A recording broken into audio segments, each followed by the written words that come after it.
He once set entire arenas on fire. Robbin Crosby's guitar lit up an entire era of glam metal. But in the end, his death came slowly, quietly, from a disease that the world still carried deep prejudice against at the time: AIDS. Whispers began to spread that it wasn't only illness that brought him down, but abandonment. Abandonment from the very men who once called him a brother. Abandonment from an industry that thrived on bright lights, but turned its back the moment they faded. The irony is bitter. A man once untouchable, finally passing away in loneliness, as if the world had already forgotten him. What truly pushed Robbin Crosby towards such a tragic end? And was he really left behind? Stay with me, because what lies beyond his death is more than we've ever been told. Chapter 1. From a poor Texas boy to an MTV icon. People often said Robbin Crosby grew up in a warm household in La Jolla, a stretch of sunlit beaches and ocean breezes in San Diego. His father was a science teacher and also a published author who wrote about the history of California. His mother took care of the home. For most, it sounded like an enviable childhood, stable, comfortable, with nothing missing. But friends remembered something different. They recalled how Robbin would sit alone for hours behind the baseball field, clutching an old guitar, repeating strange little riffs over and over. No conversations, no games. Just a boy lost in sound. Doesn't that strike you as unusual? A tall, athletic-looking boy who seemed built for sports, yet shut himself away with a handful of guitar strings. Some even whispered that Robbin carried a sadness no one could quite explain, even as a child. By the late 1970s, Robbin had faced a hard truth. In San Diego, only new wave bands were getting record deals. Rock and roll, especially hard rock, had almost no place. A fellow musician remembered him saying flatly, "If I stay here, I'll grow old and no one will ever know my name. I have to go to Los Angeles." And so he left, alongside his high school sweetheart, the striking redhead, Tawny Kitaen. They packed everything into an old car and drove straight to Manhattan Beach. Their first home was a tiny rental, just a mattress on the floor, a few packs of instant noodles, and one unshakable belief that they could make it. Hard to believe, isn't it? That same young couple, crammed into a modest apartment, would later become MTV royalty, tied forever to one of the most successful glam metal albums of the 1980s. But at that moment, it was nothing more than a dream. Robbin's height made him stand out anywhere. People called him Big Robbin. He looked more like a football player than a rock guitarist. But that same image made him feel out of place. An old friend once admitted he always saw himself as different, like he didn't quite fit into the world around him.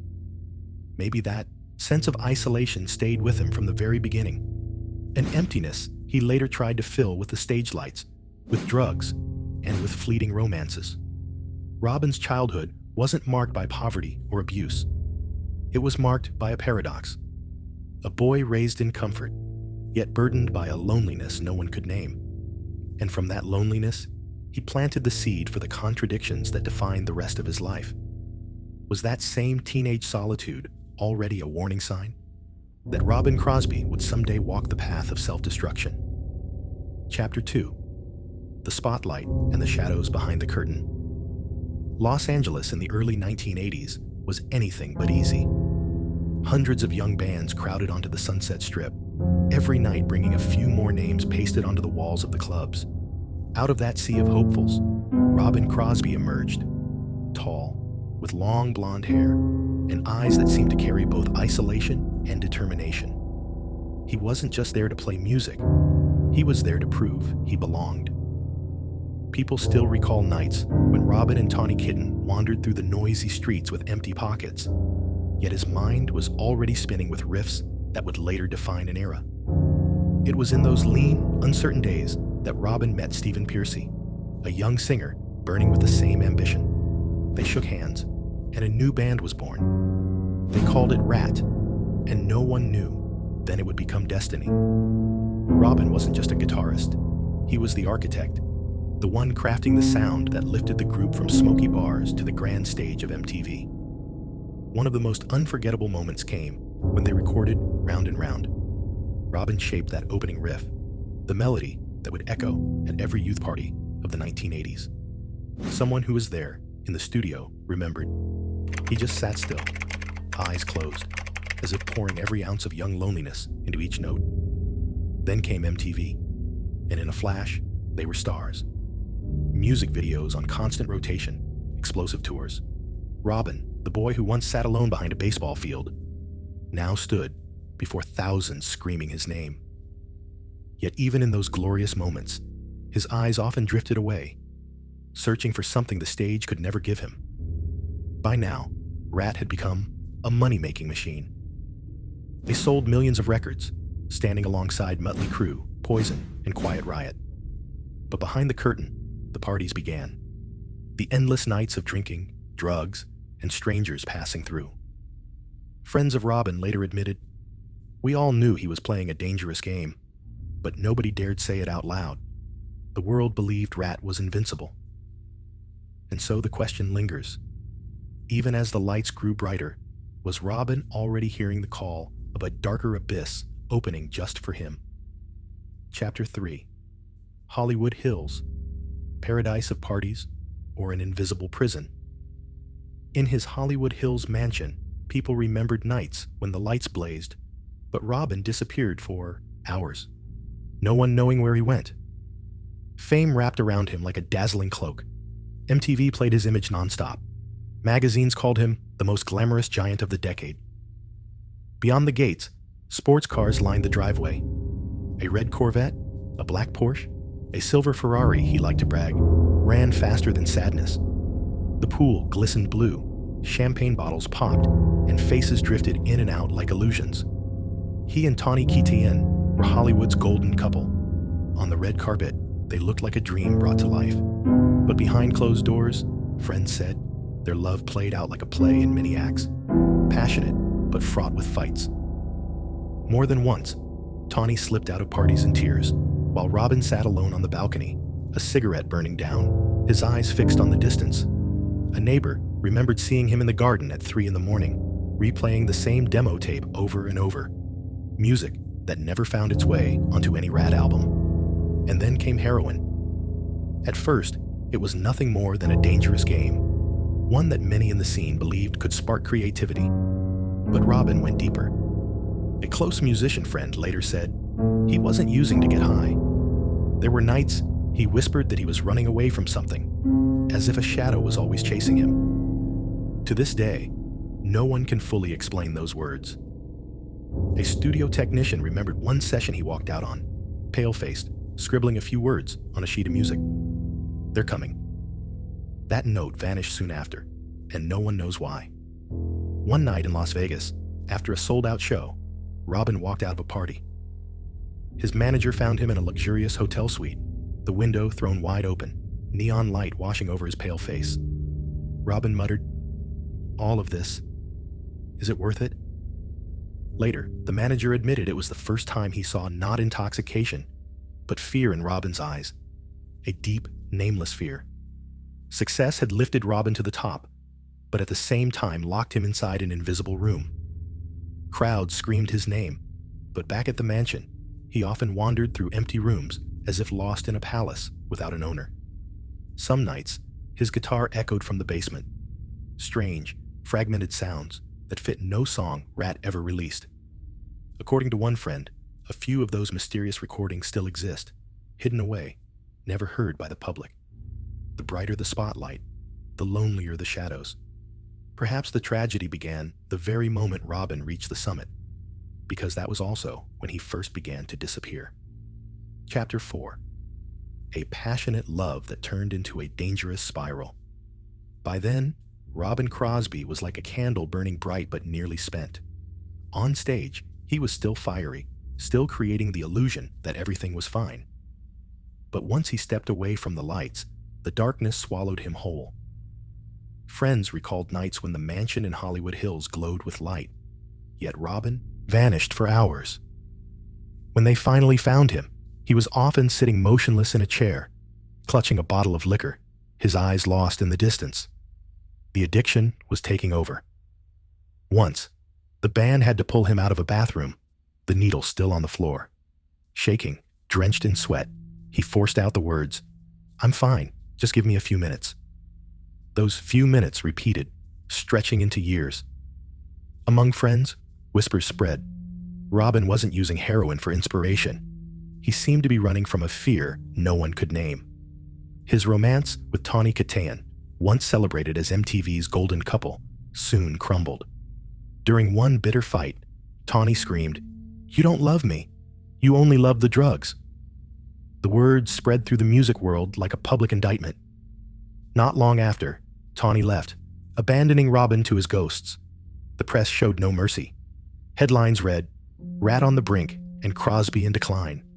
Some reporters even hinted at ties to the Vegas underworld, recalling the night his manager had found him gambling in a frenzy.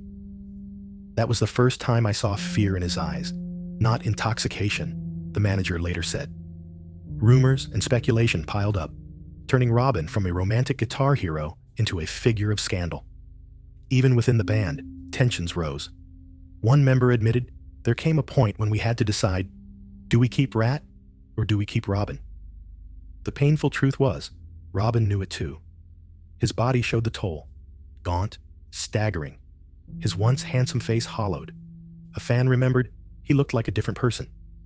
At one of the last parties he attended, Robbin gave a faint smile, lifted his glass, and spoke words that sounded like a confession. "It's fine. I'm just waiting for it all to come crashing down." Cold words, words that felt like prophecy. And indeed, the tragedy hadn't come after the spotlight faded. It had already begun, while the lights were still shining. Chapter 5. When heroin was no longer a creative game. In 1991, Robbin Crosby's world officially collapsed. In a rare interview, he admitted he was HIV-positive. The news exploded like a bomb in the rock world. Headlines screamed, friends kept their distance, and fans were stunned. The glamorous guitarist of Ratt, the very symbol of sex, drugs, and rock and roll, now branded with a disease associated only with death. What unsettled many was how Robbin spoke of it. He didn't hide. On television, he gave a sad smile and said, "I think I wrote my own sentence a long time ago. Now it just has a name." The words cut like a knife through the illusion that fame could shield him from the darkness. His body declined rapidly. Once tall and commanding on stage, he was now just a shadow of himself. A friend recalled, he once weighed nearly 200 pounds. At the end, he was barely half that. Nights out turned into hospital stays. Interviews grew, fewer, replaced by rumors. Did Robbin still have money? Was he leaning on friends or selling off what was left? Some claimed he was harassed by Vegas underworld figures. Others insisted he no longer cared whether he lived or died. The Hollywood Hills mansion became a place of retreat. Neighbors remembered nights when the lights stayed on until morning, but no music was heard. Some said Robbin sat alone, guitar in hand, plucking the same string for hours, as if he was no longer playing for the world, but only to stay connected to himself. The media kept circling. A tabloid ran the headline, "Robbin Crosby, from MTV icon to a ghost of himself." But perhaps the harshest wound wasn't the press. It was the silence between him and the men who once called him brother. In one conversation, he sighed, "I've lost everything. The band, the love, the health. All that's left is me and the fear." That sentence echoed like a bell, because everyone who saw Robbin in those final years agreed. He wasn't only dying from illness. He was dying from secrets he never revealed. And then it seemed, his entire life became nothing more than a countdown. Chapter 6. The Final Night. Accident or a Curse. On June 6, 2002, Robbin Crosby was found in a small Hollywood apartment. He was gone at the age of 42. The official cause, complications from AIDS. But to those who had followed his life, that explanation felt too neat for a story so tangled. There were details that made people wonder. Just days before his death, neighbors said his apartment lights stayed on all night, but no guitar was heard. A close friend revealed that Robbin had called in a strange state, saying only, "I'm tired, and maybe I'm about to leave." Then he hung up. No explanation, no clear goodbye. The press rushed to report the news. Some papers wrote, that Robbin passed quietly, the inevitable end of a fallen star. But inside the music world, whispers spread. Was Robbin simply a victim of illness? Or was there more to it? Some claimed he still carried debts from Vegas. Others said heroin never truly let him go. And there were those who believed he had chosen his time, escaping the shadows that had chased him for years. His funeral was quiet. No fanfare, no thousands of mourners. Just a few familiar faces, a handful of flowers placed in haste, and a guitar laid across the coffin. But with only one string, like his own life. Broken, unfinished, never whole. Perhaps the most haunting part wasn't how Robbin died, but the sense that his tragedy had been foreshadowed all along. From the long nights of glowing lights in the Hollywood Hills mansion, to the trembling look in Vegas, to the sad smile when he confessed his illness, they all felt like signs of fate. And when his final breath slipped away, it was clear Robbin had never escaped the chase with his own ghosts. He left behind a question that still hangs in the air. Was Robbin Crosby's death the result of illness, of heroin, of unseen forces, or simply the end of a heart that had grown too tired to fight? Epilogue: Robbin Crosby. Why did the spotlight devour its own star? Today, when people think of Ratt, they remember the explosive hits of the 1980s, the blazing stage lights, and the searing guitars. But for many loyal fans, Robbin Crosby's image is more than that of the tall blonde guitarist with a captivating smile. He became a symbol of a generation of artists, consumed by the very spotlight they created. In one of his rare final interviews, Robbin once said, "I don't regret living life to the fullest. I only regret not knowing when to stop." On the surface, the words sound simple, but within them lay his entire tragedy. A man who knew he was slipping, yet could find no railing to hold on to. Looking back, his life feels like a string of contradictions.